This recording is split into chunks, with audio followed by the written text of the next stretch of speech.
महाशिवरात्रि व्रत पौराणिक कथा जरूर पढ़ें, यह कथा से मिलेगा व्रत का पूरा लाभ। महाशिवरात्रि व्रत कथा चित्रभानु नामक एक भील शिकारी की कथा है जिसने अनजाने में ही शिवरात्रि का व्रत कर लिया था। रात भर जागते हुए चित्रभानु ने अनजाने में ही शिवरात्रि पर शिवजी के ऊपर बेल के पत्ते अर्पित किए, जिसके पुण्य से वह शिवलोक में स्थान पा गया। महाशिवरात्रि के दिन इस कथा का पाठ करने से व्यक्ति के पाप कट जाते हैं और शिवलोक की प्राप्ति होती है।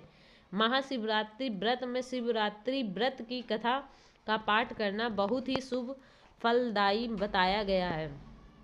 शिव पुराण में भी इस व्रत की महिमा बताई गई है। शिव पुराण के अनुसार जाने अनजाने में भी जो मनुष्य और जीव महाशिवरात्रि का व्रत कर लेता है वह शिव कृपा का भागी बन जाता है और उससे यमराज के दूत भी दूर रहते हैं। इसलिए महाशिवरात्रि व्रत में शिव भक्तों को महाशिवरात्रि की कथा का पाठ जरूर करना चाहिए। पूर्व काल की बात है, चित्रभानु नामक एक शिकारी था। वह शिकार करके अपने परिवार का पालन पोषण करता था।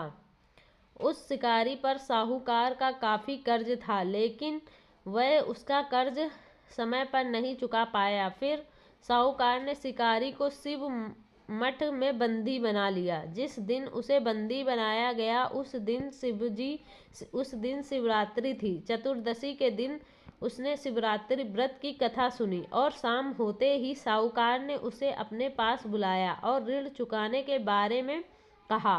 उसके बाद वह फिर शिकार की खोज में निकला। बंदी गृह में रहने के कारण वह बहुत भूखा था। शिकार की तलाश में वह बहुत दूर निकल आया। अंधेरा होने पर उसने जंगल में ही रात बिताने का फैसला किया और एक पेड़ पर चढ़ गया। उस पेड़ के नीचे शिवलिंग था जो बेलपत्र के पत्तों से ढका हुआ था। शिकारी को उसके बारे में जानकारी नहीं थी। पेड़ पर चढ़ते समय उसने जो टहनियाँ तोड़ी वह शिवलिंग पर गिरती रहीं। इस तरह से भूखे प्यासे रहकर शिकारी का शिवरात्रि का व्रत हो गया और शिवलिंग पर बेलपत्र भी चढ़ गए।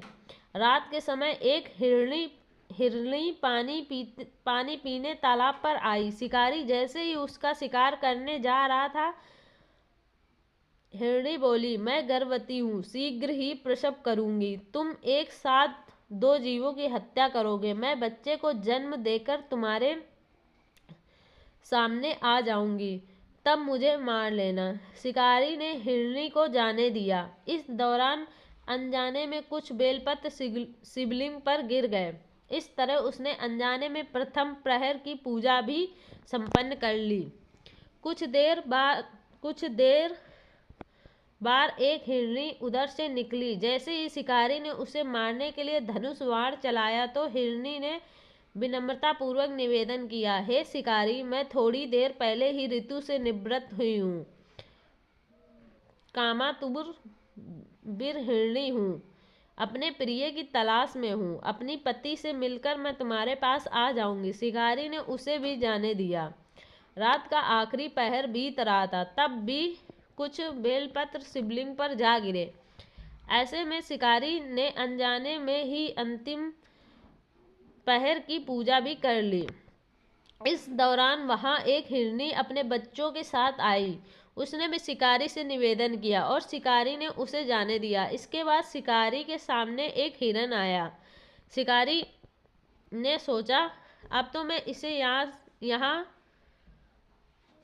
यहाँ से नहीं जाने दूंगा, इसका शिकार करूंगा। तब हिरन ने उससे निवेदन किया कि मुझे कुछ समय के लिए जीवन दान दे दो। शिकारी ने पूरी रात की घटना उस हिरन को सुना दी। तब हिरन ने कहा, जिस तरह से तीनों पत्नियां प्रतिज्ञाबद्ध होकर गई हैं, मेरी मृत्यु से अपने धर्म का पालन नहीं कर पाएंगी।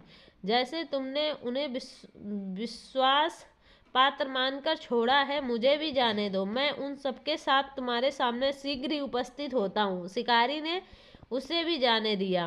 इस तरह सुबह हो गई। उपवास, रात्रि जागरण और शिवलिंग पर बेलपत्र चढ़ाने से अनजान में ही शिवरात्रि की पूजा पूर्ण हो गई। लेकिन अनजाने में हुई पूजा का परिणाम उसे तत्काल मिला। थोड़ी देर बाद हिरण और उसका परिवार शिकारी के सामने आ गया।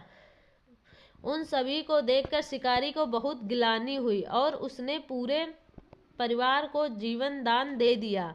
अनजाने में शिवरात्रि व्रत का पालन करने पर भी शिकारी को मोक्ष की प्राप्ति हुई। जब मृत्यु काल में यमदूत जीव को ले जाने आए तो शिवगणों ने उसे वापस भेज दिया और उसे शिवलोक ले गए। शिव जी की कृपा से चित्रभानु अपने पिछले जन्म को याद रख पाए, शिवरात्रि के महत्व को जानकर उसका अगले जन्म में भी पालन कर पाए।